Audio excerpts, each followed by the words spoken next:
Hello and welcome to today's 18 Group webinar on the time is now for buy-side firms to re-evaluate their approach to data management. My name is Sarah Underwood. I'm an editor here at 18 Group and I'll be moderating today's webinar. Our expert speakers are Caroline Lubbock, Operating Model Design at Fidelity International, Richard Thomas, Senior Strategy Principal Data Management Services at SimCorp, Alex Monti, Associate Director at Alpha Financial Markets Consulting, and Christina Schack, Head of Data Operations and Strategy at Bontebel Asset Management. I'll ask the speakers to introduce themselves in just a moment, but first a few words for you. To make best use of the webinar, to the right of your video screen, you'll see a Slido panel. There's one section for poll questions, and we'll be running 3 through the webinar today. So please do take part and answer the poll questions so we have some idea of what the industry is thinking about what we're talking about. And the other one is for your questions, which you can ask to the speakers at any time you like during the webinar. We'll take the questions during the webinar rather than at the end, so we can be sure that we can answer at least some of them. So that's enough of me, and let me ask our speakers to introduce themselves. Caroline, coming to you first. Hi, everyone. I'm Caroline Lubbock. As mentioned, I'm with Fidelity and I'm part of our operating model design team. So working on quite a lot of strategic initiatives internally, many of which lead back to data. Prior to Fidelity, I worked as a management consultant, and then prior to that at an investment technology firm. Thank you. Richard. Richard Thomas, Senior Strategy Principal for Data Management Services at SimCorp. I have around about 30 years history in the data management industry, originally 10 years with data vendors, approximately 10 years running market data infrastructure for large investment banks, and best part of 10 years working in the consulting industry before joining SimCorp approximately a year ago. Thank you. Over to you, Alex. Excellent, great. So hi, everyone. My name is Alex Monti, and I'm a director with a management consulting firm called Alpha Financial Markets Consulting. I've been with the firm for 8 years, and what I take care of today is our data management practice here in North America. So working with clients of all sizes, asset managers, wealth managers, asset owners, across all things data. Thank you. And Christina. Hello, everyone. My name is Christina Schack. I'm working for Bank Vontobel. I'm heading the data operations and strategy team. So my team is building the data foundation for the company and is also in charge for data governance functions. And we are supporting various teams within the company to get the proper data management set up and helping with data issues. I'm in the industry for about 18 years, always in data-related functions, so also knowing it from project sides, migration projects and operations. Thank you very much indeed, and thank you all. And coming first to Caroline and setting the scene, from a business perspective, what do you see as the key challenges of data management for buy-side organizations? Yeah, so I think on a very broad brush level, many of us on the buy side are reaching towards this nirvana where we've got data that's perfectly trusted and governed, and we've got seamless integration. And also, by the way, we're managing our vendors perfectly, so we're keeping costs low. But the reality is no one's really gotten there just yet. And there's probably a maturity curve that kind of represents the buy side, and people are on various stages of that journey. I think for Fidelity in particular, we are investing quite a huge amount into overhauling our data and seeing that really as a strategic asset. One of the biggest challenges we've had is not really around the tech side, but it's around culture. And how do we get everyone in the organization to buy into data as a strategic asset, and really, getting the adoption. The one other challenge I might highlight is, managing data is really not straightforward, especially for a firm of our size. Our needs are ever changing. The markets are a bit crazy and we're looking to diversify.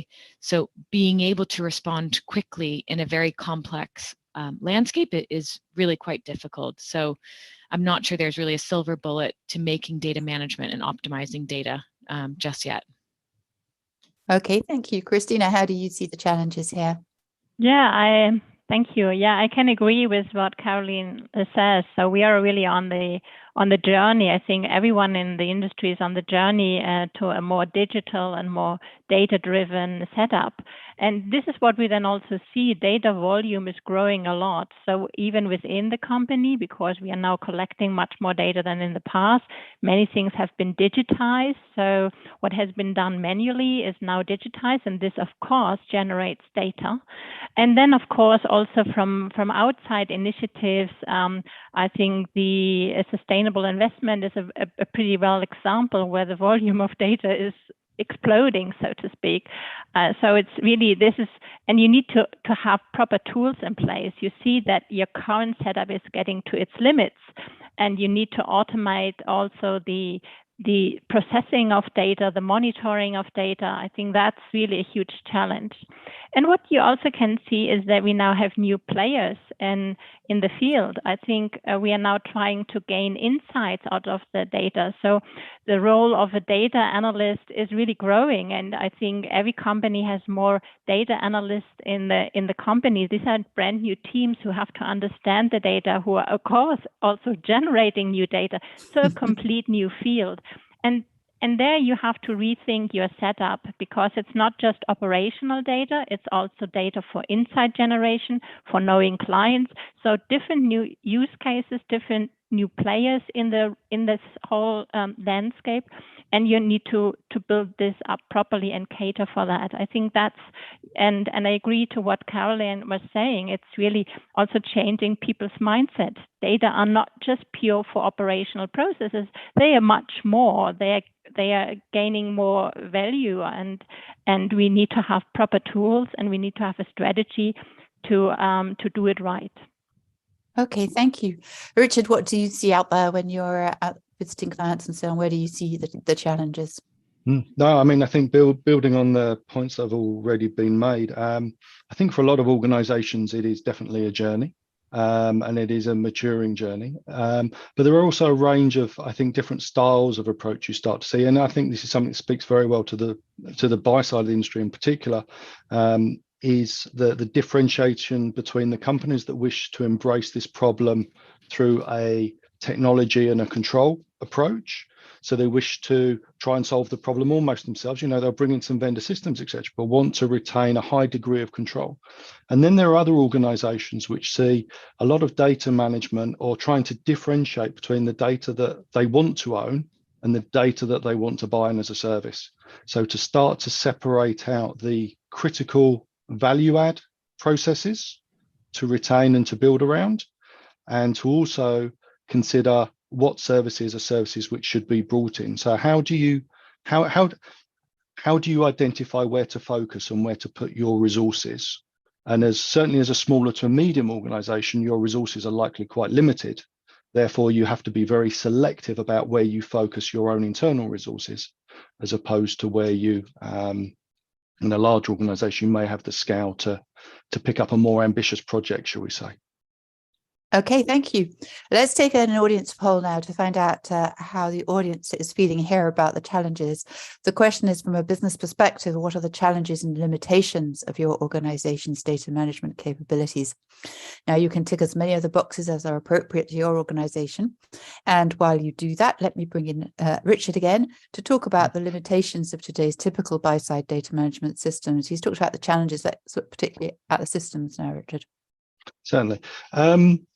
So again, it depends a little bit on, I think, where you are in the industry. So for some organizations, particularly large organizations, they're often sitting there with a fairly large estate of legacy technology.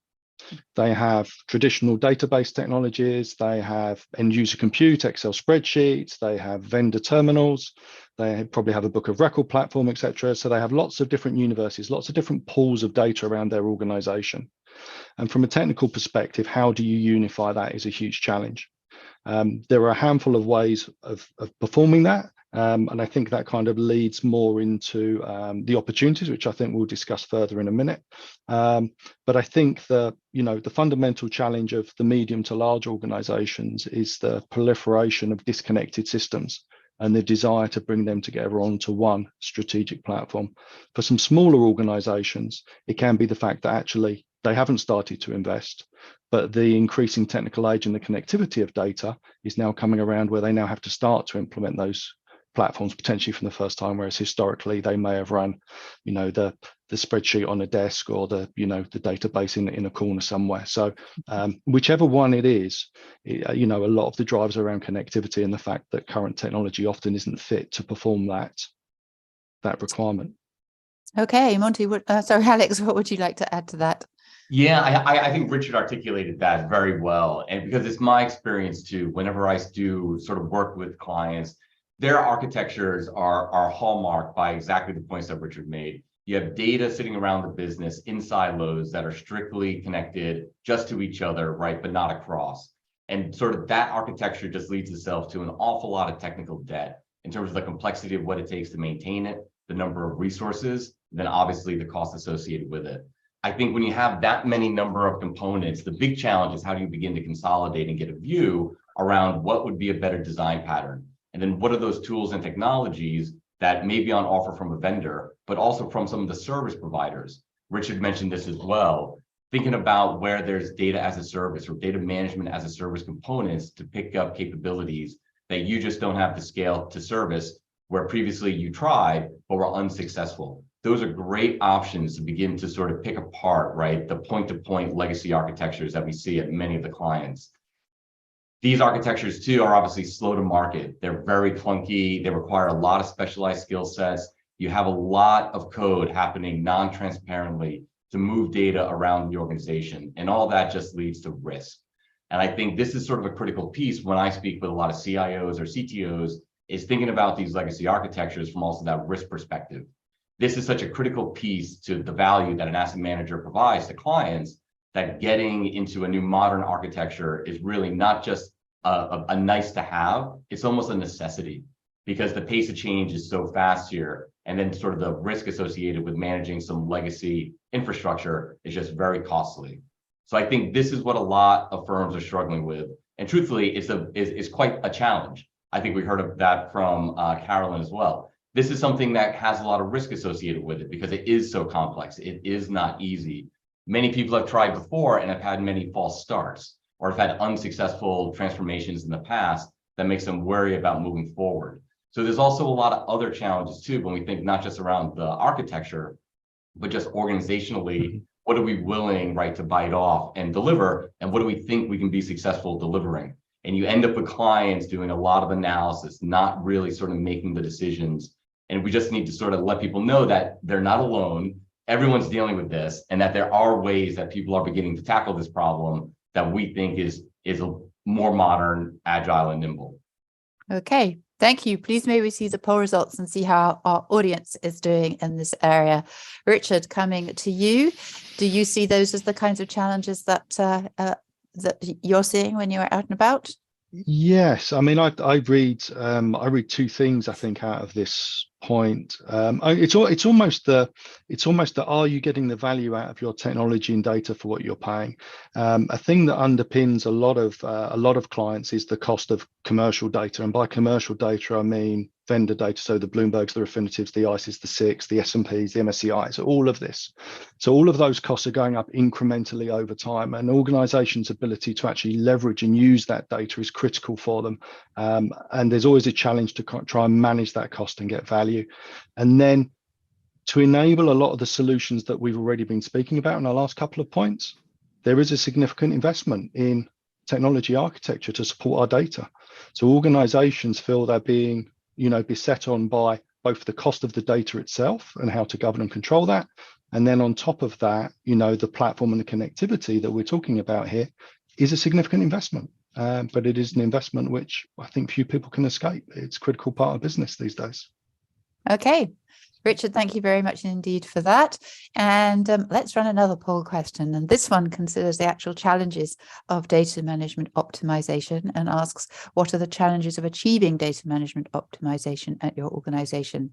There are quite a lot of options, and do tick as many as you like. And while you do that, let me come back to Christina to talk about how best these kinds of challenges, the challenges experienced basically by a forward-looking buy-side organization that wants to optimize data management, can start to move forward given all the complexities that we've discussed already. Yes, so there's really a lot to consider of that, and I think you anyhow need to have the overall framework, and you need to start with your strategy and see in which direction you want to grow. I think Richard mentioned it also. Can you outsource? Is it an outsourcing strategy? Is it an in-house strategy? All of these little decisions you need to make first before you start doing the implementation. And it can be a mixed setup. It is not, and it's very individual for each company. You really need to see where are the competencies, where are the skills, where you want to gain know-how and build of that. So having this initial thoughts on the data strategy, I think this is very important to start with, and having then some ideas in which direction you want to go. And then I think it's, again, a holistic approach. One is the technology part, and we mentioned it already before. It's really, what is the platform? Do you use cloud technology? Do you use SaaS services and things like that? And here I would also say, you can't get rid of all your legacy systems at once, right? You can't really replace it. I think at Vontobel we have over 200 applications running. So where to start? I think it's really, once you have the blueprint, so to speak, and know which direction you want to go, you could then go incrementally. So starting with the things step by step and going forward and moving into the direction that you want to go. I think that's very important. Really having the strategy, knowing where you want to go, and then selecting case by case where it makes sense. There might be some building blocks which you can't split, so you will have some larger projects. So I think the investment platform as such, it's easy, so difficult to break down, but there are some components I think where you can really start with. And I also think that it's important to take the people with you on the journey. I think Caroline managed that very well. Do you have the right skills? Can you train your people? Do they get support with the new technology? I think we also saw this with the high cost, right? Because if you always have to have experts for certain topics and extra people to help you with technology and not the in-house skills and lift it up. So I think that's also one piece that I think it's very important that everyone in the company understands data and can use it properly. So for example, at Vontobel, we really think about late data literacy, allowing people to use data in a kind of self-service way, but you can only do it if people are trained and if people understand how you use the data properly. So I think that's also one of the components that I wanted to mention. And I still also believe that part of the strategy is also that you need to think of the monitoring and oversight functions. I think they become important also from a regulatory perspective. So also in the overall setup, I think you always need to decide how you can monitor that, how you can put proper oversight functions in place. We know it also from the regulations that are coming. They require this oversight, this transparency. So that would be also one very important building block from my side. Thank you very much. And Caroline, what would you add in terms of addressing these challenges when looking to optimize? I mean, to be fair, Christina's given a very comprehensive answer there. There's maybe a couple points I'd piggyback on.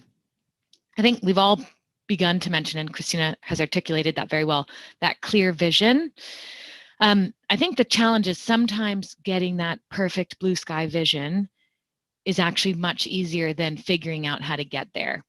So taking those iterative steps, and again, what's been mentioned, and taking a very complex landscape and trying to get to that ideal nirvana, the way you can get there can be manyfold. So really taking a good look at not just what is the vision, but also how do we get there, and how do we do it in sizable bite-sized chunks, because our business is evolving, and I don't think any buy side is really willing to wait a number of years before they can see benefits. So do that in an iterative way and have those benefits come through along the journey. Don't wait just to the destination.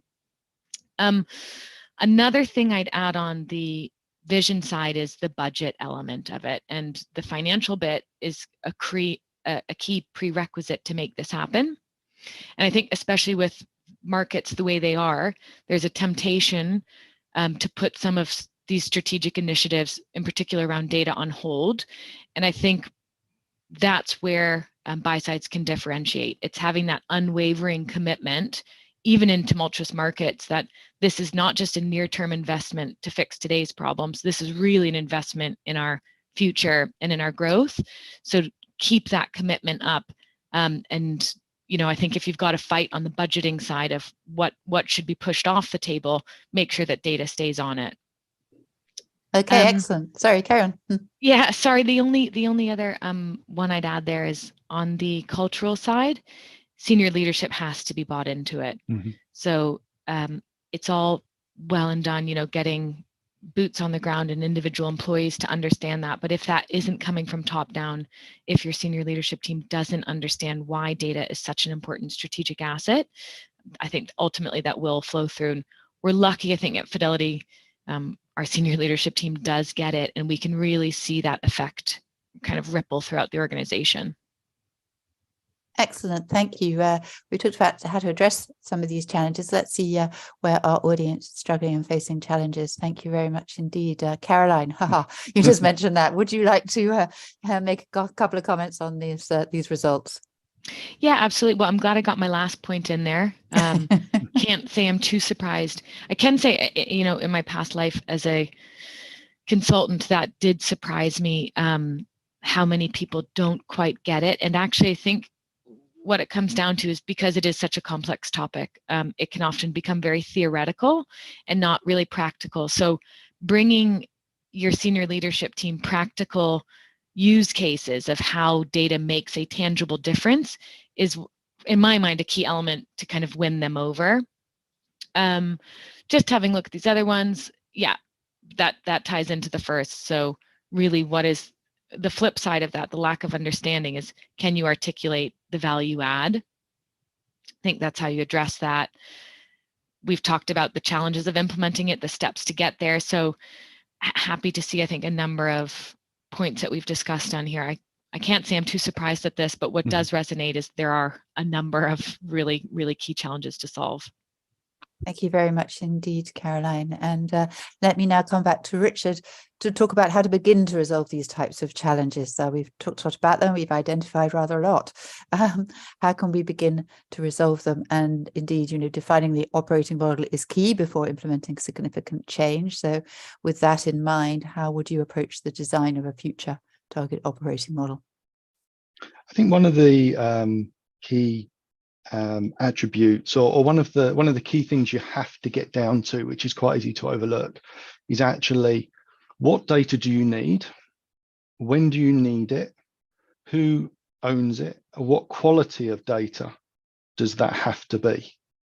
And it sounds really quite simple, but actually it's really quite difficult. And depending upon what you choose has a significant impact on cost and likelihood of actually being able to implement it.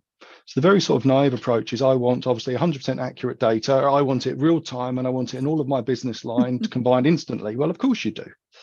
But then, for instance, even if you just looked at that from a commercial perspective, no way you could, any organization, large organizations in the world cannot afford to purchase data at that volume, at that pace. It's completely unviable. So you have to start to trim things back. And then you have to start to reduce the size of data models, and you have a real conversation around what is an acceptable level of data quality, because infinite data quality costs an infinite number of people. So when you start the operating model discussion, who actually owns the data in your organization? Who are the data asset owners? So who can actually make a decision around what the equities model, data model should look like within your organization? What fields does it have? Where does that sit at different parts of the trade life cycle, the risk management life cycle, and how does that need to be accessed? And the problem you get with these conversations is they become quite detailed quite quickly. But at the same time, if you don't engage the business, you will not deliver to the business what the business needs.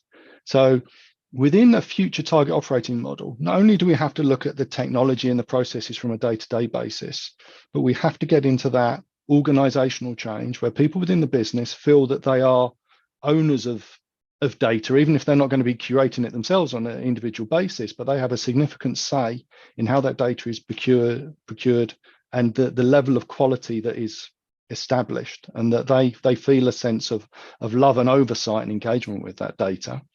And then as you start to build your technical operating model and then your operational operating models, the people who do the curation, et cetera, on a daily basis and manage it, that should fit in behind a target state business operating model that the business has very much bought into. If you don't get that level of business buy-in and you don't actually do a good job of understanding really what you need, you'll go into a 2 or 3 year project, you will build something, and it won't be what the business needs. So it's very, very important to get that understanding and remain engaged throughout the process. So still a fairly high level answer, but I think a critical part of succeeding in any project for me. Okay, thank you. Alex, what would you say there in terms of planning for the future target operating model? Yeah, I think we covered a lot in some of the responses to the prior questions as well, the way that we typically think about it. So absolutely right. Starting with that strategic vision, getting that executive sponsorship across business and technology, being aligned as to exactly what the challenge is and where you want to go. That's absolutely where this starts. And it needs to start at that cross-enterprise view. Instead of just trying to solve the individual domain challenges that exist, right? Whether it's in investments or in distribution, risk, or another place. You need to put some of the boundaries around exactly what it is that we're going to transform with some of those rules of the road. Christina mentioned it earlier around being able to make that decision between hybrid, right, where you may look to cloud solution providers or SaaS solutions, or even your service providers, and then what you still want to retain in-house. So starting there, just getting those pieces foundationally set up is very, very critical, I think. The other big piece is then as you begin to put that hypothesis down on paper of what your North Star target state can look like, Christina mentioned it as well. There's likely a number of big capabilities, right? Some big boulders that just need to be placed in the landscape. And I think those are some of those things that you need to just work on first. But while you're doing that, it's also the identification, as Richard mentioned, within the domains around those use cases. So as you begin to understand those data models and you begin to engage with the business around the context for what that data actually does in a business process that then helps them be successful, whether it's investments as they're ideating around new strategies or executing new strategies, whether you're looking at analytics around performance or risk, or you're getting into downstream client reporting, understanding the use of that data is absolutely critical. And I think too, it was already mentioned, when you then begin to get sort of the pieces in place as you're making decisions around the tools and technologies for those capabilities, you have an understanding of the business domains in terms of the data, how it's being used, and the data model.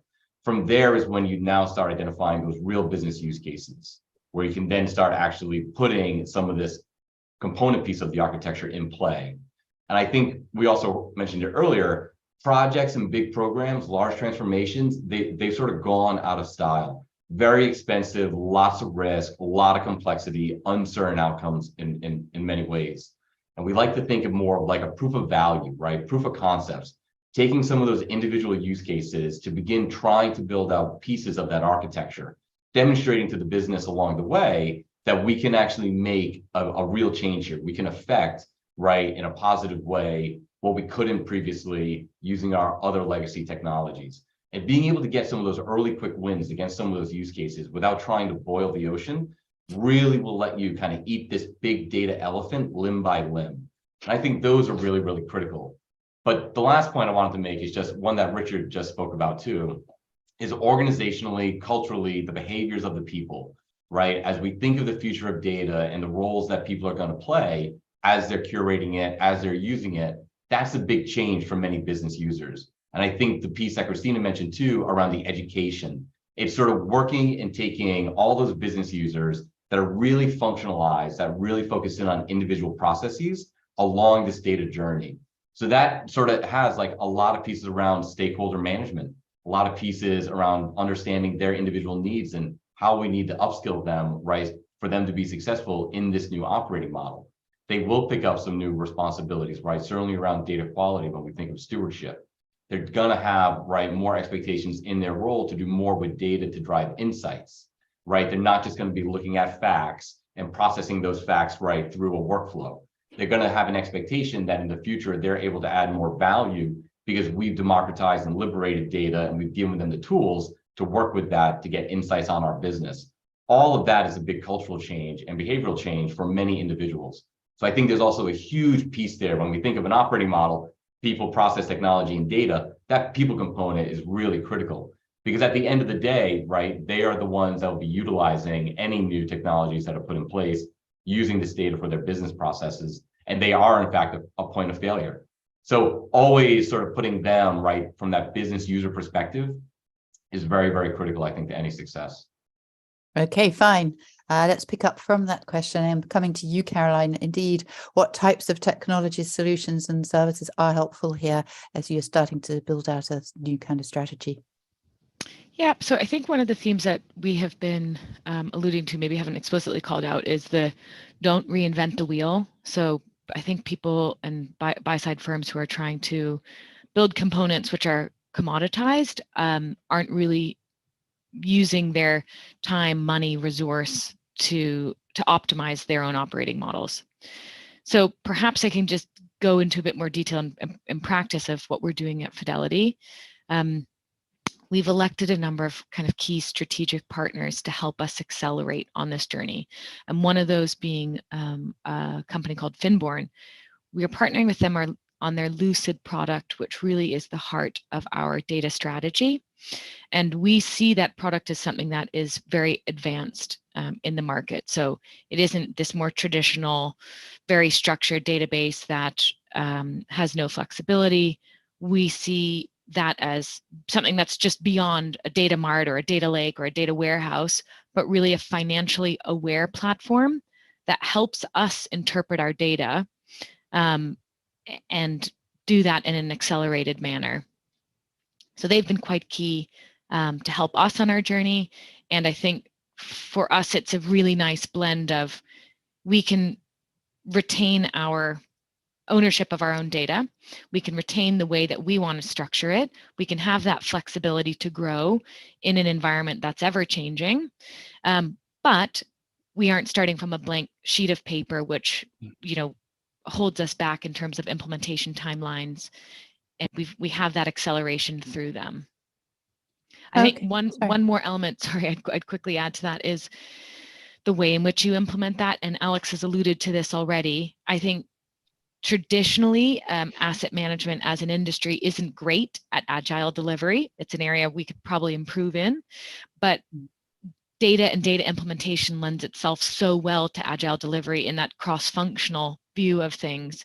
So for me, that's, if you can, try to make that an agile delivery.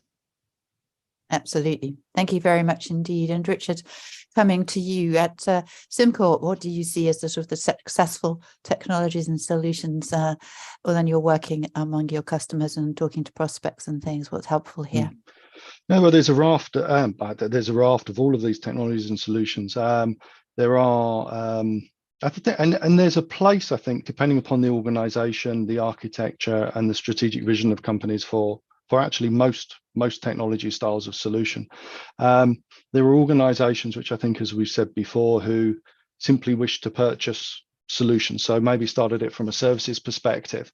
So, for instance, the creation of securities master data, the management of corporate actions data, other such services, even ESG, etc. So there are scenarios where a lot of organizations would frankly rather take that as a service rather than go through the whole technical architecture piece of building that themselves. And it's often not the technology answer there. Quite often that's is it a value add service? Is it something that they see core value add for them, or whether or not that's something they should procure? So a lot of organizations say, buy first before you build. So if you can do that from a service perspective, then that makes sense for a lot of organizations. We see that. And then moving beyond there, we see a mixture of technologies which probably won't be a surprise. We see Snowflake out there, as a, for the locations where there is a requirement for relational database type technology. We see non-relational database technologies like MongoDB, etc. there, where people want real-time large object processing, etc. And then there's a requirement which is, I think, speaks, very much to the way Caroline's speaking, which is, okay, you end up with these components, but how do you pull those together and how do you unify them as one data set? Because you have different different technologies. Obviously, from a SimCorp perspective, we have a whole SimCorp ecosystem, front to back, investment book of record, accounting book of record, with market data services and ESG and everything else kind of bolted together. So obviously, from a service perspective, we provide that very much as a SimCorp platform, but we also provide a lot of those components individually as well. We see a mixture of clients taking that either as a holistic ecosystem or as components within a more flexible, or should we say vendor agnostic, environment where they have multiple vendor systems, and then they have a glue layer, an abstraction layer, which allows them, to connect them together. So. Okay, so Richard, you're seeing more in the services area, certainly, than in the on-prem kind of solutions. Oh, definitely. I mean, I think strategically, the general strategic direction is cloud first as a scenario. As a general technology, people don't want equipment in their data centers as a general rule. They want somebody else to have it. And then when they go to that model, the question then is how much of that do they have to run themselves? And how much of that should they actually buy in? And it's actually a balance. For some organizations, they might want 5 or 10% service based, and they'll do 90% themselves. Other people want to move that, further down there and want to buy, 50% of their data pre-curated, particularly true in the medium-sized organizations where maybe they don't have the ability to, wrap their arms around everything. They're very, very keen to find a place where they can draw a line and buy services in. Excellent, thank you. Coming on to another topic that we've talked about and is obviously very important to these kinds of projects, indeed all tech projects in finance. So let's talk something about skills. Alex, tell us a little, please, about what kinds of skills you need to deliver on a future operating model. Obviously, it's a large task. Yeah, I think what's really interesting here is as Richard just sort of gave a good overview there of the landscape of different solutions, either on offer from a service provider or from a vendor. What's interesting is that all of these are far more modern, where there's a real benefit here that no longer do you need to think about data as requiring a huge set of specialized skills, from being able to code, develop, and then maintain. People are wearing hats, being a full stack developer and an engineer and an ETL integration specialist and then a data analyst. What's nice is that so many of these more modern platforms, right, have the capabilities on offer to individuals that we used to call citizen developers. They were individuals that did have some level of technical skill sets, but they didn't need to have all those technical skill sets to be proficient in the use of data. It's a very similar type of profile and skill set that are really getting the most benefit out of many of these more modern platforms, because it's so much easier to use the data, right? To work with the data, to marry the data, to build that data set that you want to then drive some analysis, or to get the data you need to pass into a business process, right? To get to the next stage of a workflow. It's very intuitive today. I think the big thing here is definitely around some of those other skill sets required when we begin to go down the data governance pathway and beginning to understand exactly what that responsibility is that these individuals now have, and then how exactly they're going to do this work to provide assurance over the quality of the data in their domain. I think that's a slightly different skill set that people now need to begin to learn exactly what data governance means, because we can have committees, we can have policies, we can put all that stuff on paper and have those meetings, but it needs to take the form of an action by an individual, right, to then provide that end of surety. And I think that's a slightly different skill set. And it's about an understanding of why that's so critical. But I do think that many of these platforms today, especially from the end user perspective, are highly intuitive. And they're going to be able to do a lot more than they could previously, right, on screen. And I think that's really, really critical. It doesn't, right, mean that we don't have engineers in the back end, right, overlooking this infrastructure. It doesn't mean that we're also getting services from our service providers or vendors to curate part of that. Those are still all in play, and there's a ton of skill sets there that are required. But from getting the most out of the platform, right, within the business itself, these are highly intuitive tools. Okay, lovely. Thank you. Christina, coming to you, and I'm going to wrap two questions together, if I may. And I'm going to ask you, like Alex, what is needed to deliver a future operating model? And also, what is your resourcing situation like? Do these things match up? Is it difficult to get the skills you need? Yeah, I think I can agree to what Alex says. I think the skill set from the technical side has slightly changed. I think the really hard coding programming is maybe not so much needed. It depends a little bit on which operation model you choose and how much you insource or outsource there. However, I think a central team of data engineers and requirement engineers is needed to get your data strategy live and in place. So having this team with this, which also scans the market, I think what we see at Vontobel is, on the tooling side, there is so much development and there's such a huge variety of tools there. Choosing the best tools for you really requires some know-how, requires some expertise, and also some time to research and find what is actually really needed in your company. So having these experts, I think it's really important. I think especially in the cloud development, we see so many changes going on there, and I really appreciate that we have a team there who really knows what's going on, who's interested, and really try to find the best solution for Vontobel. So I think that's really important to have that. And on the other hand, I also agree with what Alex says, is you need the skills to understand your data. When you do this huge transformation, you need to know which data you have. I think we all know this endless discussions that the data is wrong, but the data is not wrong. It was just developed for a different purpose, but only a few people know in the company. So really getting this data experts together with the proper data ownership, I think that is really key. And what we see at Vontobel is that currently you might have the data experts which have just developed over time, but maybe it's not really exactly their role. So you need to empower them to become then data owners, or really find also for the gaps. There are some data where nobody feels really responsible for. So you really need to then to empower people to take this ownership and give them the confidence that you have a governance structure, a committee structure, a supporting structure behind, which allows them to grow, to exchange with others, and gaining some ideas how they manage data properly. And I think this all needs to be set up in a very collaborative setup, so that people really start to exchange information, and that the setup really can work. Excellent, thank you. On a time basis, let's take a break and take some audience questions now. And Richard, I'm going to put this first one to you. And it asks, where is the real ROI in implementing cloud-based data management as a service solutions? That's a good question. So the real return on investment. So I think there's a range of things, the way organizations have looked at this. One of the first things is obviously the lack of requirement to maintain your own physical technology real estate. That's obviously disappears. The ability to scale your compute almost instantaneously, to be able to work on a peak demand basis, which isn't restrictive for yourself.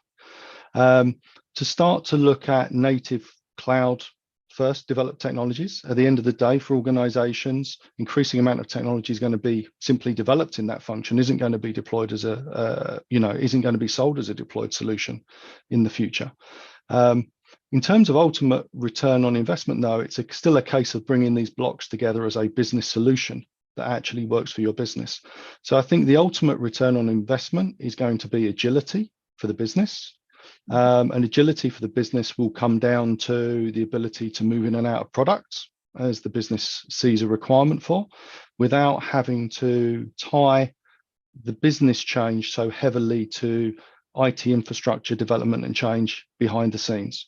So we'll give the business a lot more agility, in the front office in investment decisions, without having so much technology drag behind those decisions. And obviously that agility should hopefully in turn return increased revenue ultimately.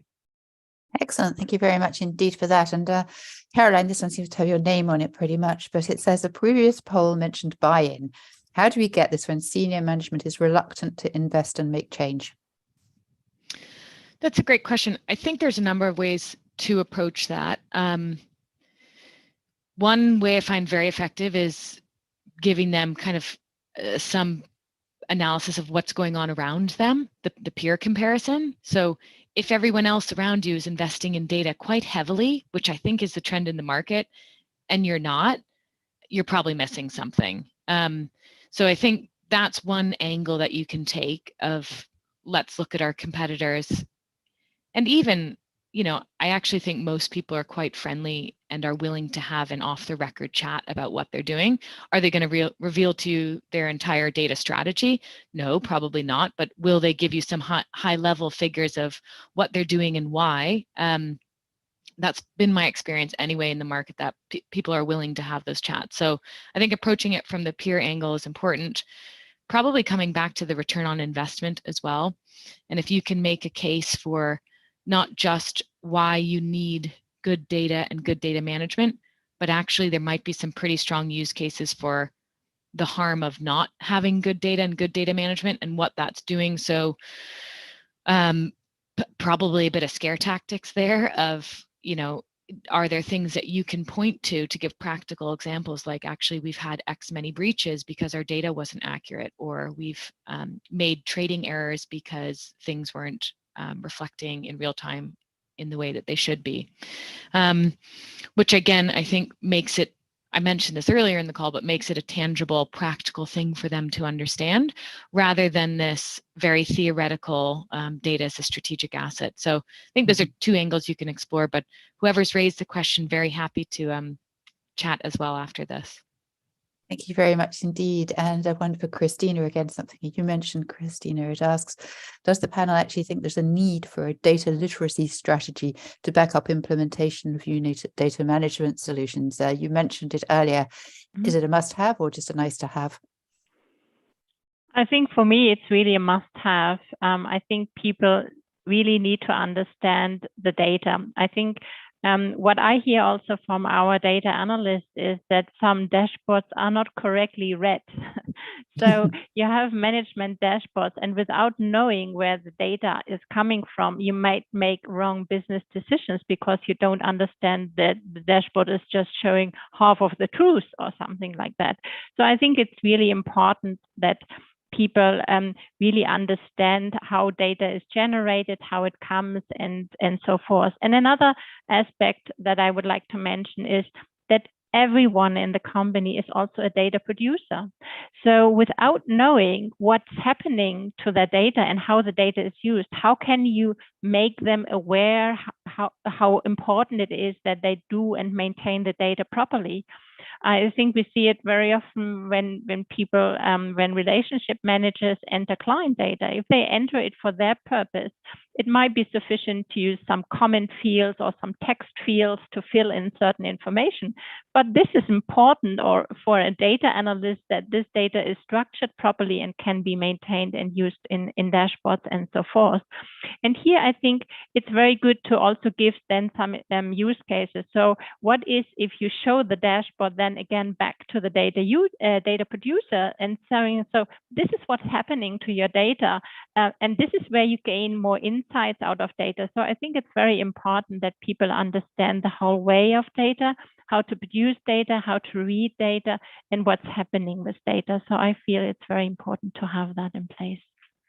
Okay, and Alex, a quick one for you. We're running out of time on questions, sadly. I do have a few more, but let's take this one. It says, change is always a bit of a problem from a cultural point of view, and we've touched on this too. How do you bring everyone with you when making changes like this? Yeah, it's something that's far more art than science. It just needs to come back to, just as we work with each other, right? It's knowing your audience. So knowing all the different types of individuals that are within the organization, trying to stratify them into some level of data literacy, and then beginning to put together, right, a concerted framework for how you actually get all those individuals and all those different levels, right, up the maturity curve. And I think that's probably that like real critical piece, because some stakeholder groups you may need to spend a lot more time with than others. Some teams are just switched on, they get it, right? They're clamoring for this, they want it, put it in their hands, and they'll do wonders with it. Others don't really understand. It's, as Caroline said, way more conceptual. It's something where they just see themselves sitting in a very functional role, executing a set of processes. And they usually just point to challenges for data, right, back to another team. But in the future, right, the expectation with some of these newer technologies is that it'll be open for them to work with. So spending a lot more time with those individuals, right, will be critical to make sure the entire organization moves together up this curve. And unfortunately, that's nothing but time. It's finding ways, right, to work with those individuals through the right channels. And there's certainly digital trainings, right, modules that can be configured. This doesn't just have to be meetings and big PDFs and, you know, user manuals, things like that. There's many more dynamic and engaging ways that you can begin then to upskill all those different users. But you first really need to understand where the organization is and then begin to put in place different pieces to address the different sort of knowledge areas that may be more lacking than others in the org. It's certainly a major challenge. Yep, I'm sure. Okay, thank you all. Thank you to our audience for your questions and to our speakers for your answers. We have a few more, which I can share with Richard later. Let's run a final poll here just quickly. It asks, what business and operational benefits does your organization gain or expect to gain from working towards optimized data management? And coming back to you, Alex, in your experience, while the audience votes on its options here, where do you see the gains? Yeah, it's a really, really great question, because this is sort of that what getting it right will feel like versus getting it wrong will feel like. Getting it right will feel like you have the access to the data to help drive that next best action, right? Whether that's around sort of how you're steering the business by using analytics or how you're operationally using that data to run the business, right? I think that's probably the big thing. It's just that it's served right with the context at the right time for its use, and that it sort of passes through like without much intervention. That's probably the most critical piece of what it'll feel like to get right. You'll also then see obviously a lot lower costs, right? Especially if you're scaling with infrastructure in the cloud. You'll have a huge reduction in manual processes. You'll be able to retire a lot of those end user computing spreadsheets. You'll see a reduction in errors around batch processing. You'll see higher quality. There's a number of metrics you can begin to define to actually take a score. And what getting it wrong feels like is effectively just the current state, right? With new screens. That's probably the worst situation, where you're still having the same challenges, you still don't have access to the data, it's still ambiguous, it's not coming in timely, but you've got these beautiful new screens, right, in your new systems. That will feel, right, very deflating. And unfortunately, you will have put a lot of money into it, right, to end up with the same challenges at the end, and you will have spent that time, which now has only made you further behind your peers. Because if they've gotten it right, you're just now, right, more than one step back, you're probably 4 steps back. So there is a significant penalty to getting it wrong. Okay, thank you. Caroline, what would you say there from a practitioner's perspective? Yeah, I agree with everything that Alex has said. I'd also add, I think from a buy-side lens, we've got a responsibility to our clients to do this for many of the reasons that Alex has just said. I mean, without the right data, we can't make the right investment decisions. Our processes are a lot less efficient. That's adding cost to our clients. There's just so many reasons that this is the right thing to do. And that's, I think, to my earlier point around convincing senior leadership to buy into it. For me, this is a no-brainer. It needs to be done, and it's what's the right thing to do for our clients. And we've got a regulatory obligation almost to meet it. Okay, thank you. May we see the poll results, please? And Christina, perhaps you'd like to say what sort of gains you feel that you can make, and also perhaps comment on what the audience thinks. Yeah, I think it reflects very well what we also talked about. I think it's really the increase of data quality, which is important. We mentioned it before, we have the different data sourcing data from multiple different sources, harmonizing and bringing it together. And if you do it wrong, then you will have issues with data quality.